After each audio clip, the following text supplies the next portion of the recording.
What's good, YouTube? It's your boy, Blue Blood Sports TV, back at y'all with another one. So, Saul Canelo Alvarez has stated that he is indeed game planning for a mega showdown with the pound-for-pound king in Terence Bud Crawford. Now, he stated that the money has to be right.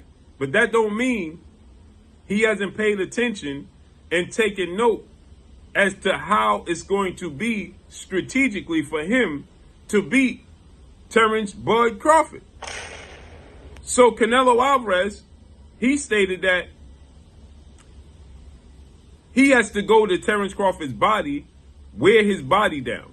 You cannot aim for Terence Crawford's head because he is very difficult to deal with. He switches from southpaw to orthodox, and his head is hard to hit. No diddy. And he stated that, he has to, aim for his body and be very, very patient when it comes to Terence Crawford fight.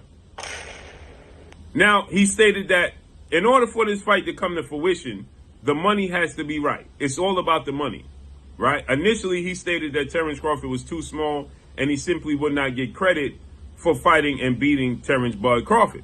But now he stated that it is a realistic possibility, and he already started game planning to beat Terence Crawford. Now, Canelo Alvarez is 61 wins, 2 losses, 2 draws, 39 big wins by way of knockout. He's 33 years of age, 5'7.5", with a 69 to 70-inch arm reach, depending upon what day they want to post his official stats. And Terence Bud Crawford is 40 wins, no loss, no draw. He is 31 big wins by way of knockout. He is 36 years of age. He'll be 37 in September. He is 5'8" with a 74-inch arm reach. So he has extremely long arms, Terence Crawford is. And he's about 3 to 4 years older than Saul Canelo Alvarez. But he's going to make his debut August 3rd against Israel Madrimov, who is the WBA super welterweight, junior middleweight world champion and undefeated for the WBA title and the WBO, because Terence Crawford petitioned to be the WBO mandatory challenger at 154 after he shocked the world in dominating performance against Errol Spence Jr. July 2023. He petitioned when he moved up to be the mandatory, and Tim Tszyu was the WBO champion, but Tim Tszyu lost shockingly to Sebastian Fundora, and the WBC belt was on the line because the WBC belt was vacated and all the belts was vacated by Jermell Charlo.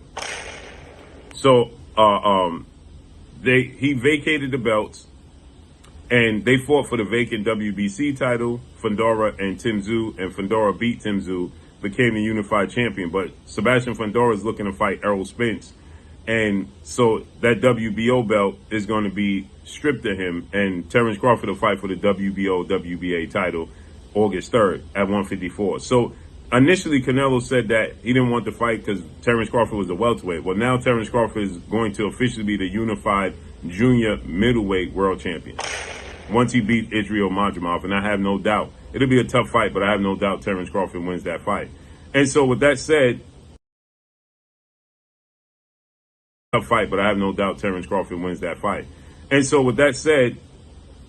now, stylistically, Canelo knows the challenge that lies ahead with Terence Bud Crawford. He has a 5-inch arm reach advantage over Canelo. He's about a 1-inch height advantage over Canelo. But he's versatile. He's slick. He can switch from southpaw to orthodox. He can use angles, and he has power.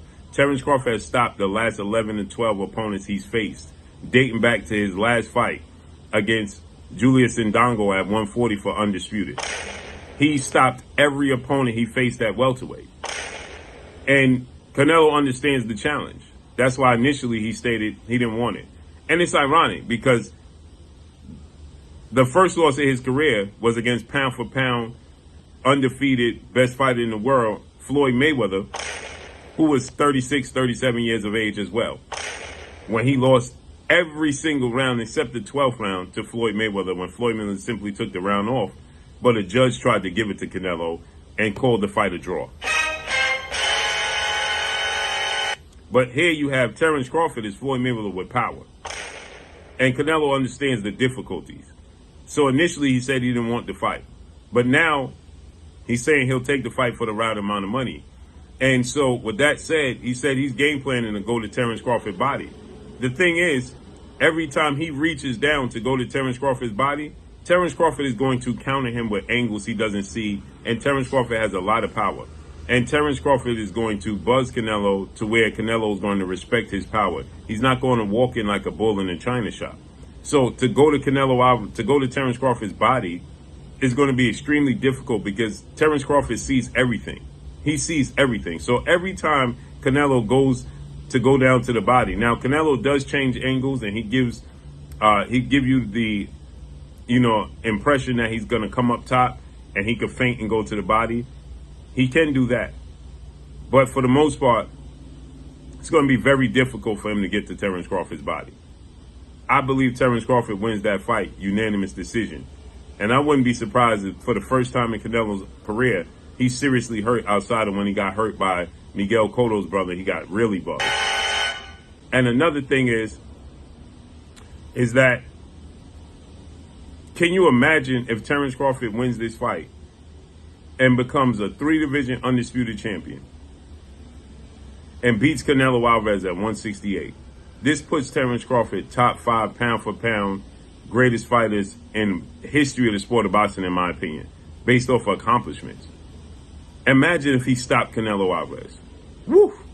So let's see how this unfolds and plays out. Hopefully it comes to fruition. You have His Excellency